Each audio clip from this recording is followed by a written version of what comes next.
Yo, j'espère que vous allez bien. On va se retrouver aujourd'hui pour une vidéo sur les démonistes. Le démoniste hybride Zoo. Donc c'est une liste que je pense qui est très strong et qui a très bien performé pendant les GM.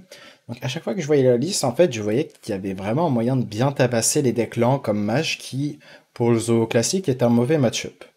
Mais par contre Mage, je sais pas, j'ai l'impression que les dégâts que tu vas faire grâce au board en early, avec le follow-up en late game des Abyssal Curse, fait que t'as de quoi vraiment tabasser le mage et que ça devient pas une game très simple pour lui. Donc on va regarder la decklist ensemble et on va voir pourquoi la decklist est pertinente, pourquoi, dans quel match-up ça va bien se mettre. Donc voici la decklist en question. Qu'est-ce qui m'a vraiment tilté dans le fait de vous faire une vidéo sur le démoniste, et surtout, si je vous fais une vidéo, c'est que je le considère fort.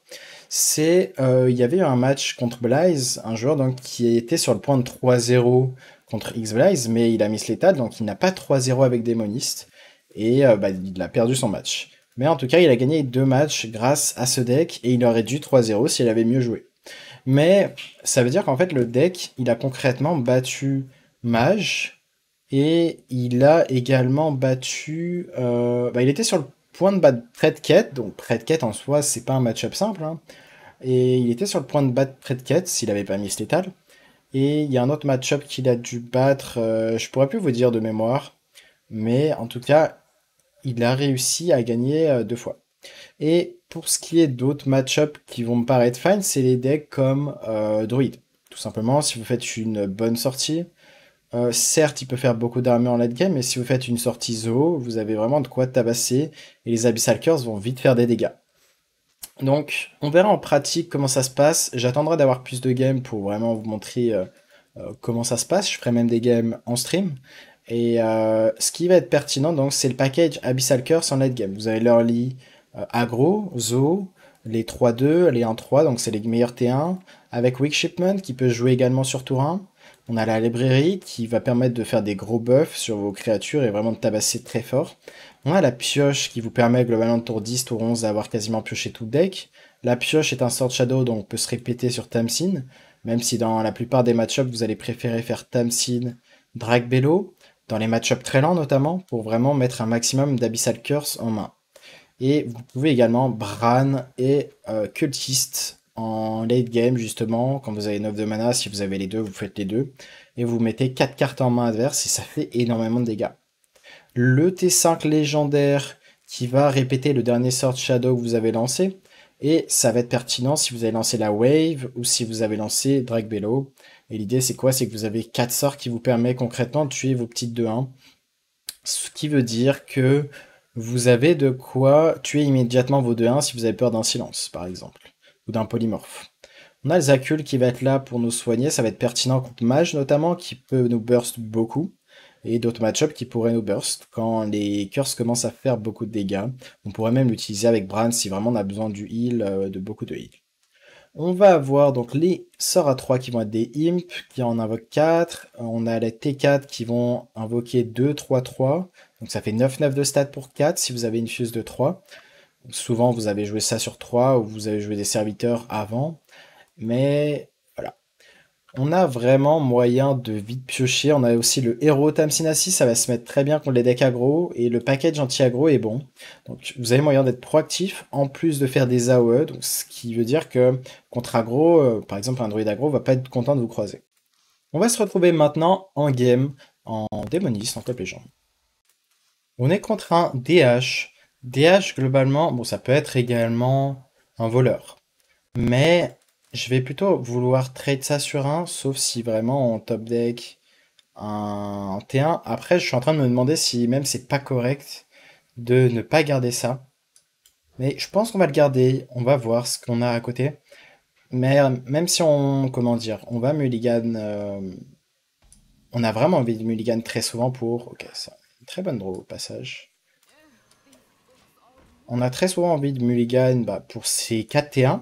Un de ces 4 T1. Et au final, là, on voit qu'on va être récompensé d'avoir gardé ça.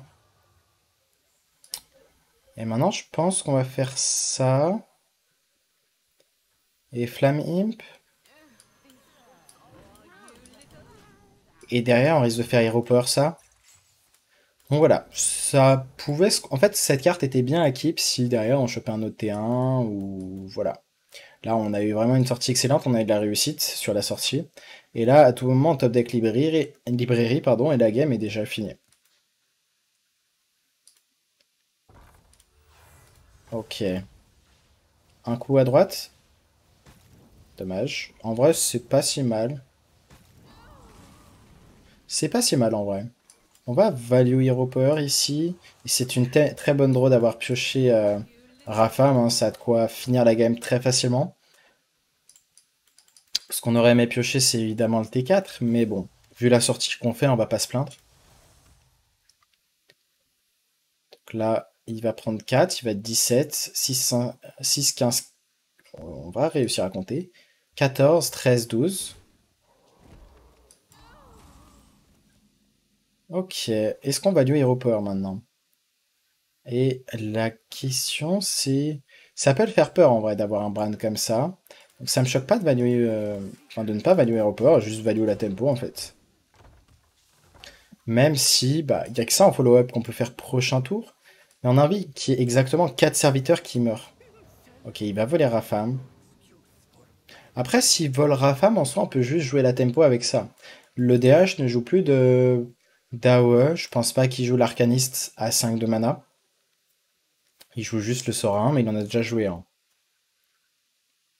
Donc globalement, c'est pas grave s'il ne vole Rafam en fait.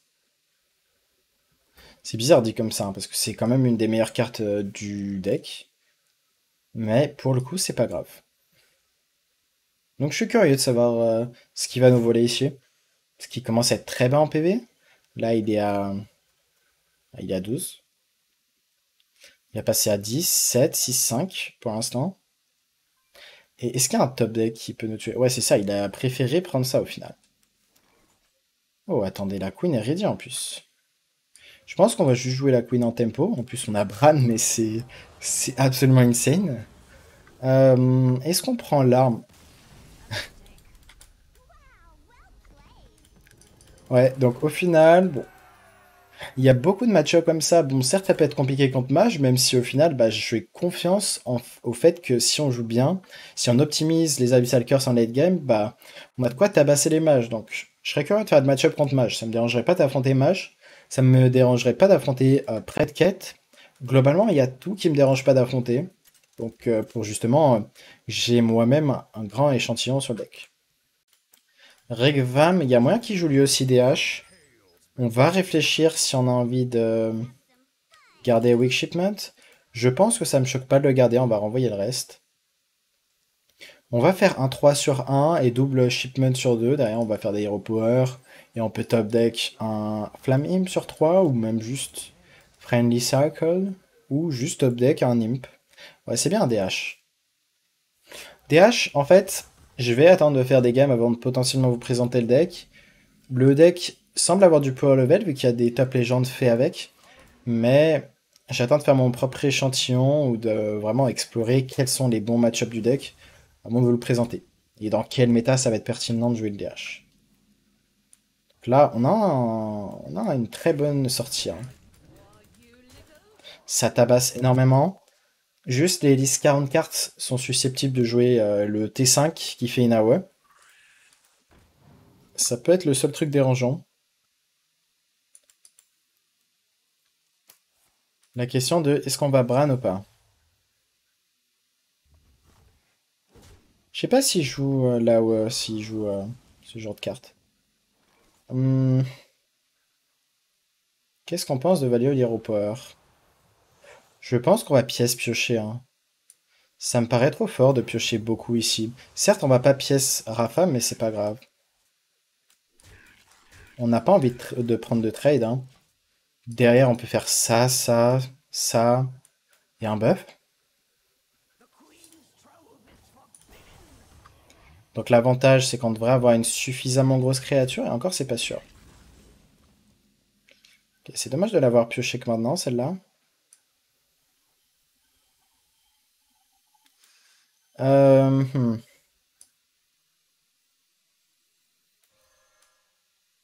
Je pense qu'on va faire un play qui paraît assez lent.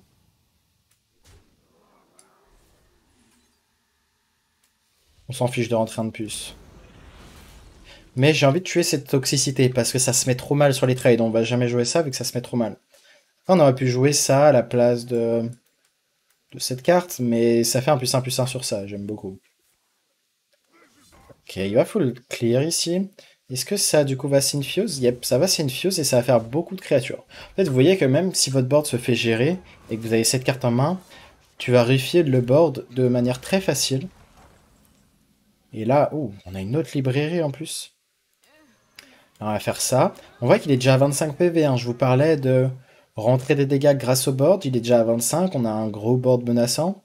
On a des cathédrales qui peuvent nous faire de grosses créatures. Et derrière, en fait, on va juste avoir des setups comme Bran, ceux-ci, qui vont faire énormément de dégâts.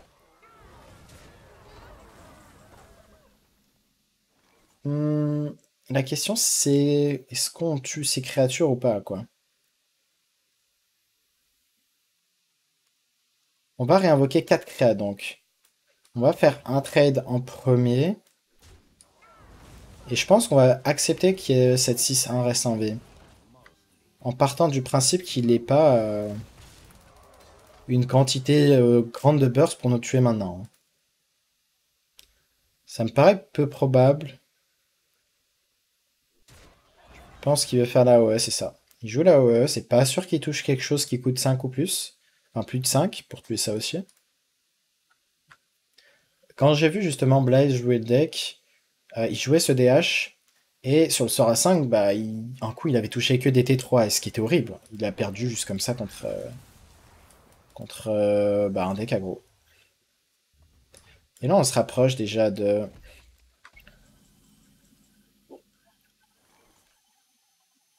On se rapproche de Bran et on lui met des curses en main.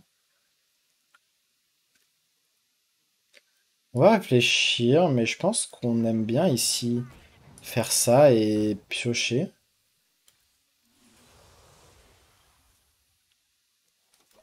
Et on reste comme ça. Donc vous voyez qu'on est là, on est tour 7, il nous reste 9 cartes dans le deck. On n'a même pas encore eu Tamsin. Donc ce qui est bien, c'est qu'on réduit la pertinence de son Théotard, vu qu'on a beaucoup de cartes en main.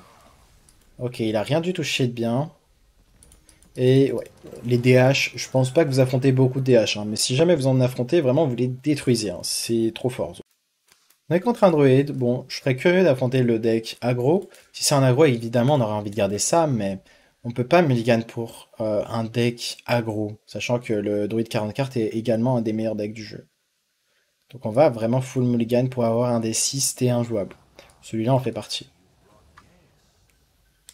Ok, est-ce qu'on fait juste ça sur un? Je pense que oui. On va faire ça sur deux. La 3-1 rush serait très chiante.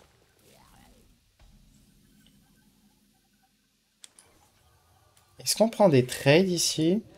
Le truc chiant serait quoi? Composting?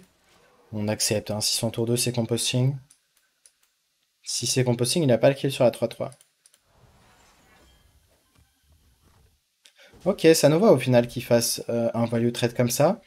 Parce qu'on a plus de imp. Il s'attend pas forcément à ce qu'on ait plein de imp à nouveau. Donc il s'est dit ça se met bien. Mais il va se faire punir du coup. Il peut pas avoir tué ça. Parce que ça rentre énormément de dégâts, hein. C'est vraiment un T1 que j'ai sous-estimé. Tout simplement parce que pour moi, Zo, ça allait pas être l'archétype dominant, alors qu'au final, si. Ok, ça fait sens de pourquoi il l'a pas tué la 1-3. Et question de, est-ce qu'on fait la 3-4 ou pas? Je pense qu'on va la faire vu que ça met du board.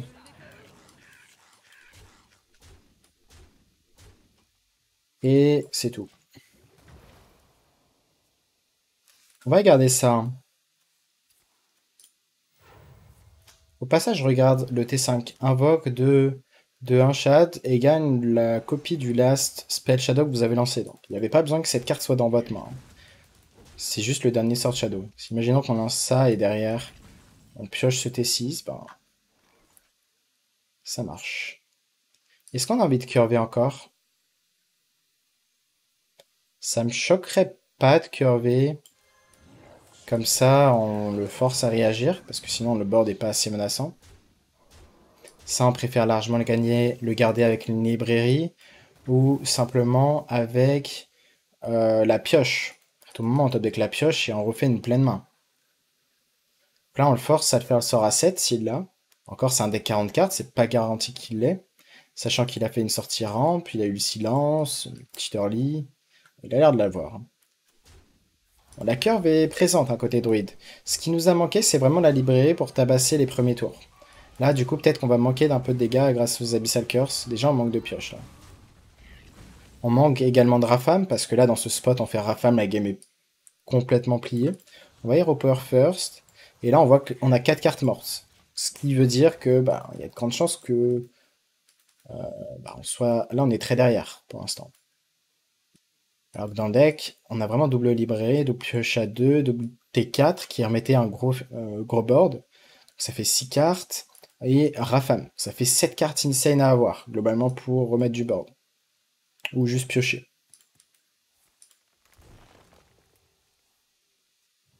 Il va faire ceci. On va piocher. On va faire Drag Below. Lui redonner une carte en main. Donc on n'est pas là à attendre pour Tamsin, hein. Même si justement Tamsin nous permettrait de le faire 2 fois. Là, on vient de pusher 4 en fait.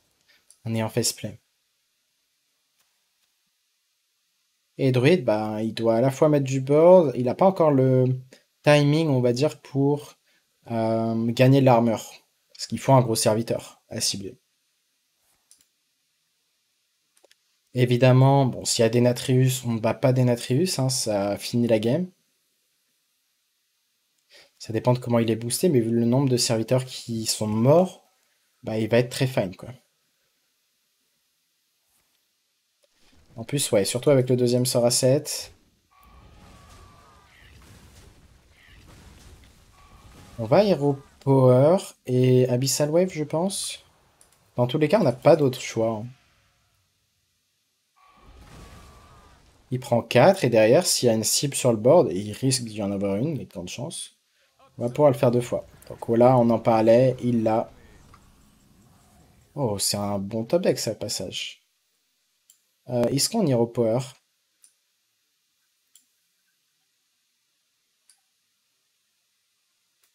Je pense qu'on va Hero Power. C'est pas un mauvais top deck ici. En fait, ce qui est dommage, c'est qu'on lui donne pas 2 Abyssal Curse, mais au moins, voilà, on a forcé un Denatrius hâtif, entre guillemets, et pourtant il a soigné de beaucoup, hein, mais on voit qu'on a beaucoup de burst, hein. On peut remettre du burst en main, là. Là, il est déjà très bas en PV, et encore une fois, j'ai dit, bah, c'est pas facile pour lui de mettre un gros ton, et ensuite de gagner de l'armure. Là, il doit se débarrasser de son sort à 2, ça coûte 2. Bah, globalement, il est pas si bien, alors qu'on a une sortie très lente, hein. Regardez, on a toutes les cartes fortes dans la deuxième moitié du deck. Les imps qui auraient été insane sur tour 1. Bon, certes, on a fait une sortie avec une 1-3, mais le 1-1 sur 2, c'est pas le meilleur truc à faire. Globalement, ben, là, il y a quoi qui peut le sauver? Il y a Guff. Je crois pas qu'on joue du heal directement, à part le sort à 2. C'est globalement très dur pour Druid, hein. Donc là, s'il a pas Guff, il est mort, déjà. Je pense pas qu'il puisse gagner assez d'armure, en fait. Il peut avoir un sort à 3 qui donne de l'armure. C'est le Soul Out, peut-être, s'il a pas Guff.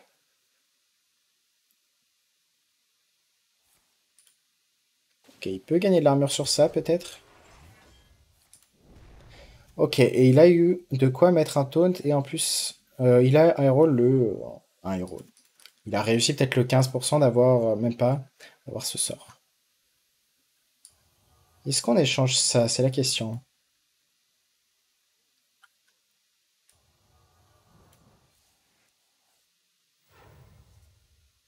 Hmm,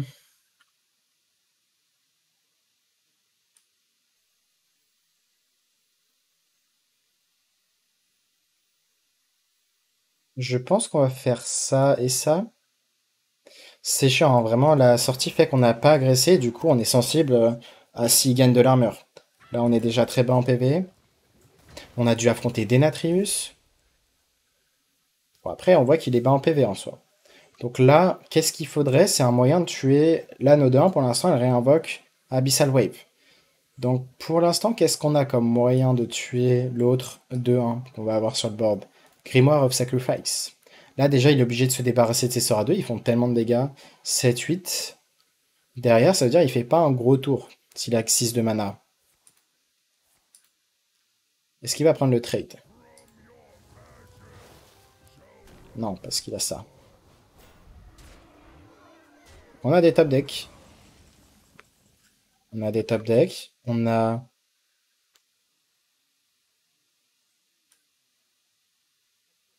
Attendez, en fait... On va Hero Power quand même.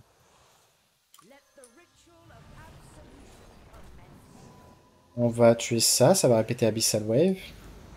On va jouer la librairie. Donc là, on est one-off. Ah non, attendez, j'ai oublié qu'en fait les 2-1... My bad. Donc, j'ai oublié que la 2-1, en fait, allait juste faire Abyssal Wave et donc tuer tout le board et tuer l'autre 2-1. On n'avait pas besoin d'avoir nous-mêmes un proc pour tuer la 2-1. J'imagine que vous avez dû le voir en tant que spectateur tranquillement. Mais voilà, là on a fait vraiment une sortie très lente, hein. Vous avez vu toutes les bonnes cartes qu'on a manquées tout le long. Et juste la puissance des Abyssal Curse, quand vous avez réussi à rentrer déjà des dégâts grâce au board, bah, c'est très fort, hein. Donc, comme vous voyez, bah, c'est un deck encore pertinent à jouer, et pourtant on en croise très peu, en Démoniste j'en croise très peu. Et c'est un deck très très pertinent à jouer maintenant. On affronte un autre druide, peut-être que cette fois-ci c'est un druide aggro. On va tout renvoyer ici, on veut un des 6 T1. Les stats à en avoir un sont assez élevés globalement. C'est pour ça que les 3 games d'avant, on a réussi à en avoir au moins un. Heureusement, elle l'a pas eu. Mais après, c'est peut-être un druide aggro cette fois-ci. Ça peut être un rogue. Rogue, on est derrière, hein, malheureusement. Ouais, c'est un aggro. Donc je pense qu'on n'est pas si mécontent peut-être. Juste, va falloir tenir, hein. Il y a de grandes chances sur tour 6 qu'il y ait des créas à plus de 3 PV. Là, la main est très très lourde. Très très très lourde, ça continue. On va voir si on peut au moins tuer le troc, sinon ça peut être très dérangeant comme board. Là, ouais, c'est ça. Faut tuer le troc. Et derrière, on peut top des quoi? Grimoire of Sacrifice pour faire une AOE, mais s'il a la curve avec le +1/+2, on a déjà perdu la game, malheureusement. C'est comme ça, mais on n'a pas eu d'early pour contester le board. Du coup, voilà, c'est déjà fini, concrètement.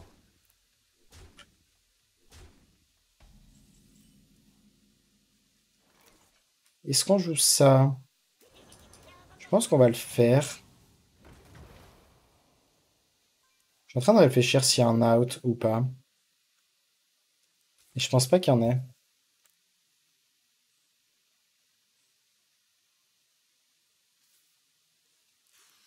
En termes de top deck, ça me paraît compliqué de trouver un out là.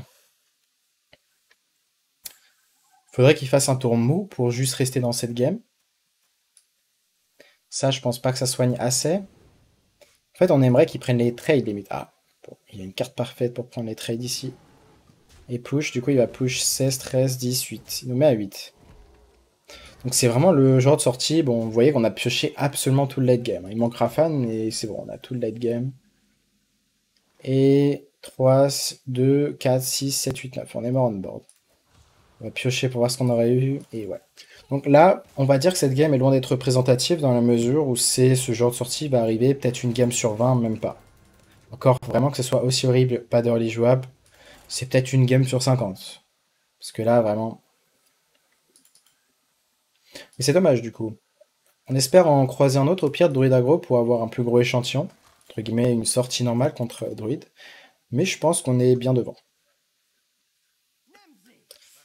Il y a peu de chances que ce soit un mirror, j'en ai croisé très peu des démonistes. Après, vu que démonistes performent bien en ladder, ça me choquerait pas non plus. On va garder Rafam.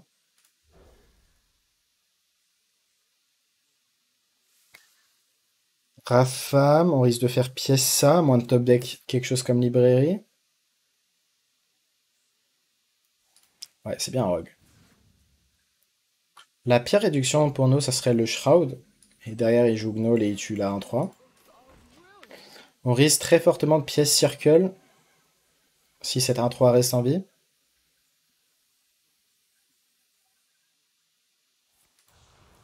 Ok, il a choisi d'Hero Power, il a pas Shroud réduit.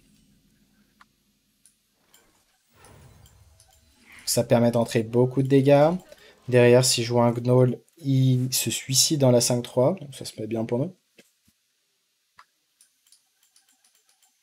On voit que Rafam va être très facilement activable. Très facilement infused. Il va faire une extorsion. Ce match-up, normalement, est très dur, hein. C'est vraiment le côté Abyssal Curse qui peut nous permettre de rentrer des dégâts à distance pour finir l'adversaire.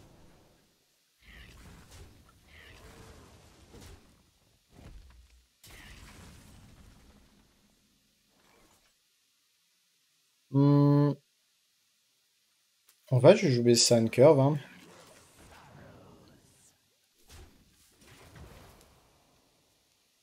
Pour l'instant, on n'a pas grand-chose en tempo à jouer le tour suivant. Ce qu'on aurait aimé, c'est Drag Bello. Comme ça, derrière, on les répète sur la 3-6. Et répéter ce sort, ça veut dire qu'on rentre énormément de dégâts, hein. Le voleur va prendre énormément.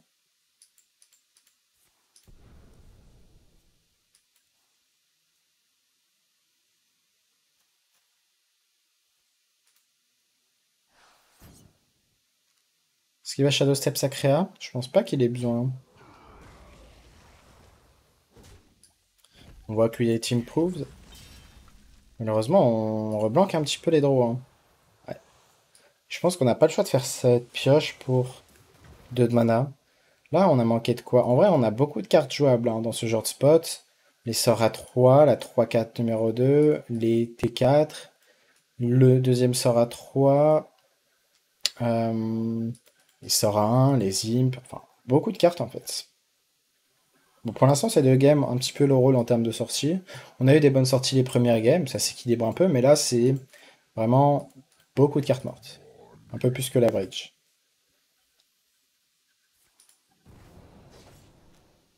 Est-ce qu'il va faire une arme? Je pense qu'il va faire une arme, et du coup, ça a de quoi être suffisant pour nous tabasser? Je pense que c'est suffisant pour nous tabasser. On est trop bas en PV, on n'a pas réussi à faire un tour. On n'a absolument rien fait le tour d'avant. Donc malheureusement, on est mort on board. 5, 8, 11. On n'est pas mort on board directement. Donc on va juste faire ça. Il a un serviteur, ça peut être Maestra, enfin la carte inutile. Il peut avoir top deck quelque chose comme Prep, Backstab. Ah, dommage. Dans tous les cas, ça ne nous faisait pas gagner derrière, hein. Parce qu'il lui restait un stack d'armes. Donc dommage. Je pense que ce match-up, bah, je sais qu'il est très dur. Mais là, on a vraiment loupé notre early. Donc on pouvait pas déterminer, bah, on peut pas quantifier à partir de cette game comment on est dans le match-up. Mage. Si c'est un mage parfait, justement, ça va nous permettre de quantifier comment on est dans le match-up. Enfin, d'avoir un plus grand... un ordre d'idée de comment on est.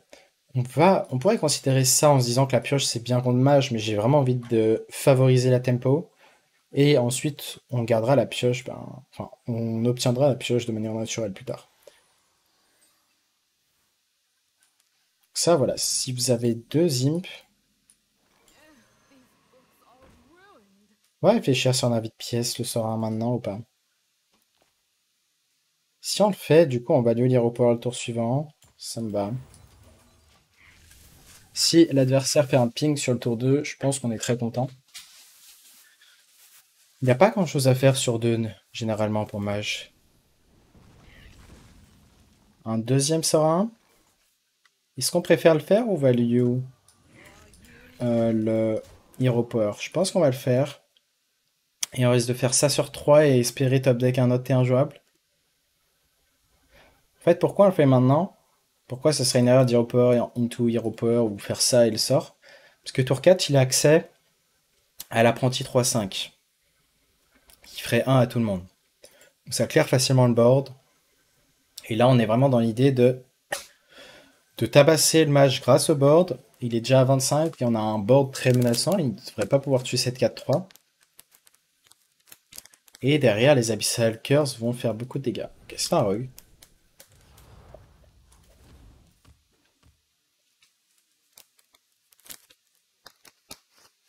Est-ce qu'il va Gnoll, Shadow Step? Rejouer Gnoll. Ça risque d'être chiant pour nous, s'il le fait. Ah, il a double Gnoll?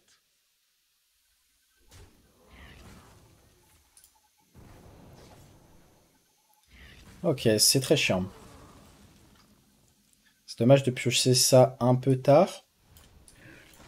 Donc là, pour l'instant, on affronte vraiment double Gnoll tour 3. On avait une bonne sortie, mais pour que ce soit concrètement une bonne sortie, il faut la librairie. Derrière, tu as un serviteur que le voleur ne peut pas value trade. Est-ce qu'on a envie de faire 2-3-3 sur 4? Est-ce que c'est assez fort? On n'a peut-être pas le choix, on verra.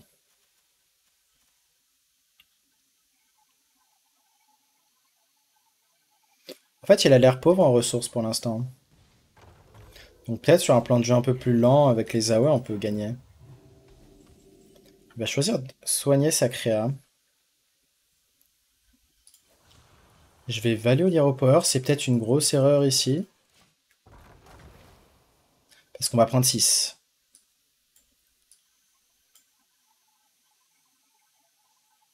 Mais je me dis que si on pioche pas, on va pas gagner. Ah, cet Edwin va finir la game normalement. C'est dommage, hein. Là on voit qu'on a affronté double Gnoll et le follow-up Edwin sans qu'il ait le sort à 3 pour piocher des serviteurs. Attendez, est-ce qu'on a pas moyen de tuer cette 3-3?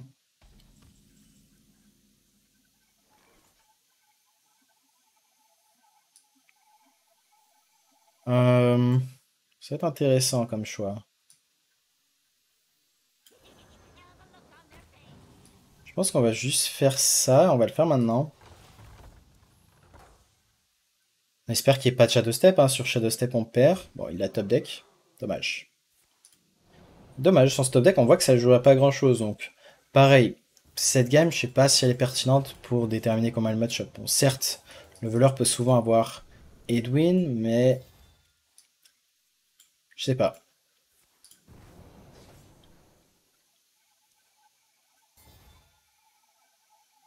Malheureusement, c'est pas gagnable. Il a du board qui peut attaquer en plus. Donc on va passer une autre game. Et si jamais dans les match-ups qu'on affronte, pour l'instant, si on avait joué le prêt combo par rapport au match-up qu'on affronte, Druid, on est bien devant, au final, c'est ce que je me suis rendu compte. DH, on les détruit. Et voleur, on les détruit. Donc là, pour l'instant, on aurait été sûrement en 5-1 minimum si on avait joué le prêt combo par rapport à ce qu'on affronte. On va avoir une bonne curve ici, on va garder même le sort à 3. Peut-être que cette fois-ci, c'est un druide aggro. Ou c'est peut-être encore un rogue. Mais je me souviens plus si on l'a affronté en fait. C'est un druide aggro. Je pense qu'on va value 3 dégâts face. Dans tous les cas, on a une curve, donc on a de quoi faire une petite sortie tempo. Et là, je pense qu'on va préférer jouer les 1-1. On va évidemment face. Moi, c'est une sortie curvée. On manque de follow-up. Là, par exemple, si on avait l'imp à 4, on avait gagné la game.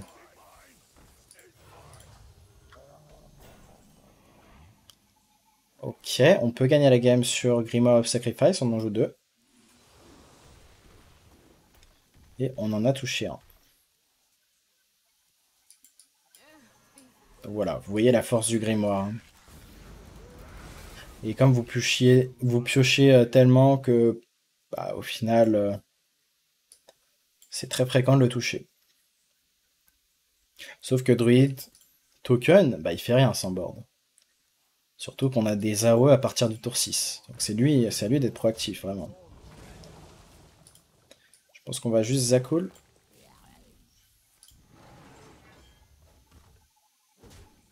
Zakul, et on pourrait même considérer double trade. Hein. Oh, très bonne draw. On peut se permettre de trade parce qu'on est tellement devant. Ah, il va concede.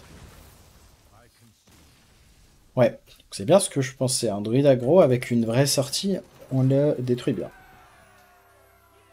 Donc pour l'instant, 4-3. avec... c'était quoi cette défaite contre Druid? Ah, c'était... C'était Druid aggro. Ouais, Druid aggro, on a vraiment failli la pire sortie. Et les voleurs, bah, les gnolls nous ont tabassé. Celle-là, c'était close, je crois, hein. Ouais, c'est ça, on a eu là en 3, puis on a une petite sortie. Et derrière, ouais, c'est ça, on a blanc le tour 4. Et du coup, on se fait tabasser parce qu'on prend un gros tour avec l'arme. Ouais. Donc ouais, bon potentiel du deck pour l'instant. On pourrait affronter un chasseur quest potentiellement, ou juste un voleur. Dans tous les cas, je pense même pas qu'on ait envie de garder Tamsin. On va juste garder Wake Shipment. Ok, c'est pas un quest. Est-ce qu'il y a un monde où c'est un Hunter aggro? Hunter aggro doit peut-être se faire détruire contre ce deck. Donc on va invoquer des 1-1. On n'a pas envie de pièces des 1-1 à nouveau. On va plutôt préférer pièce 3-4 into 3-4, je pense. Ouais, je parie sur voleur, hein. Il va dag. Du coup, Gnoll coûte 3 de mana. Donc là, pour l'instant... Oh, librairie. On pourrait pièce 3-4 into 3-4. Ça se réfléchit.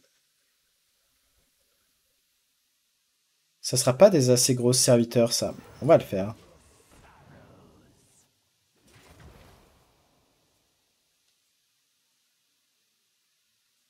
Le fait que Gnoll coûte 3 fait qu'il va être très lent. Normalement.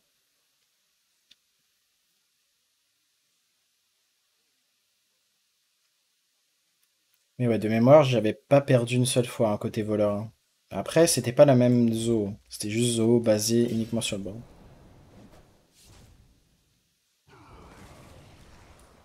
Graveyard. Ok. Il va y avoir une 3-3.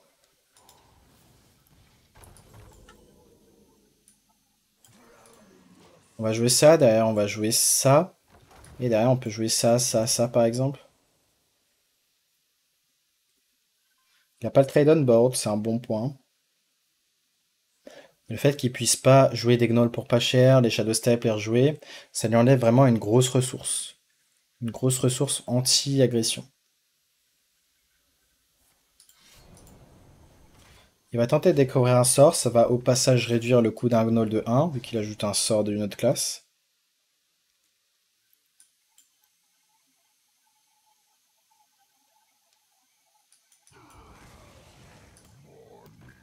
Comment un gnoll coûte 0? Est-ce que j'ai loupé un épisode? Ok, je viens de louper ça. Je viens de louper un truc qui peut paraître obvious, mais qui m'a pas fait tilter, c'est les Abyssal Curse qu'on met dans sa main. C'est une raison de plus de pourquoi Voleur va être devant. Là, au final, on aurait préféré ne jamais avoir fait d'Abyssal Curse, avoir une sortie juste avec les Diablotins. Mais vu notre main, on n'avait pas trop le choix, on voit qu'il est très bas en PV quand même. Ah, très bas, c'est un grand mot. Est-ce qu'il a Shadow Step? Ouais, quand tu vois Edwin, normalement tu sais que c'est fini. En fait, tour 4, on n'a pas... On a fait une bonne curve quand même, hein. Mais bah, c'est pas suffisant en fait contre voleur. Ouais, pourtant il est déjà... Enfin, le Edwin est déjà trop gros. Donc on peut encore une fois concile la game.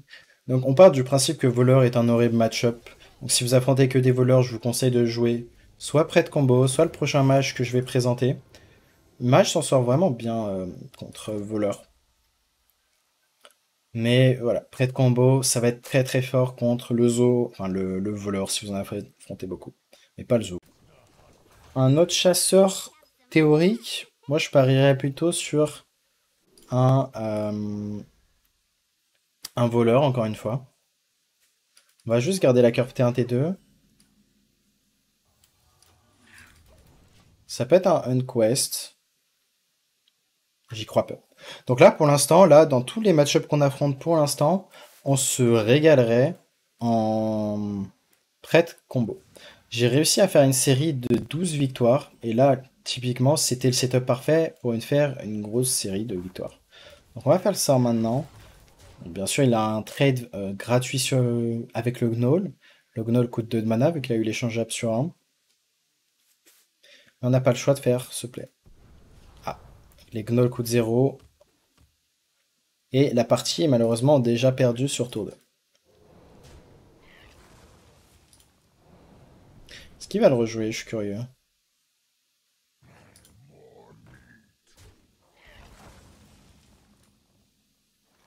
Après, il a commit beaucoup de ressources.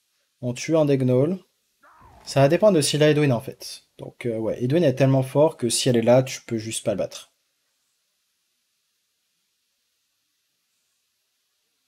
On aurait pu penser jouer Théotard pour justement contrer le genre de carte comme Edwin, mais je pense que c'est mieux d'accepter de perdre ce match-up. Au final, c'est étonnant d'avoir croisé autant de voleurs, parce que regardez, quand je jouais prêtre combo, je croisais quasiment aucun voleur. Et là, on en affronte 4 en 5 games. La méta a peut-être juste changé, mais en tout cas, je sais qu'est-ce que je vais jouer après cette vidéo. Je vais vraiment détruire les voleurs avec mon prêtre combo. La partie est, encore une fois, elle était déjà perdue, hein. Mais voilà, ça fait une vidéo. On a fait beaucoup d'échantillons. On est à 0,4 contre voleur, mais on voit que le reste, on les détruit bien. On a le rôle un peu contre l'autre droïde. Et ça bat les match-ups que ça doit battre, en fait. Ça bat quasiment tous sauf voleur, en fait. J'espère que cette vidéo vous aura plu sur le deck. Le deck est vraiment très pertinent si vous affrontez peu de voleurs. On se retrouve à très bientôt, sûrement pour la vidéo du mage. 40 cartes. Et à bientôt.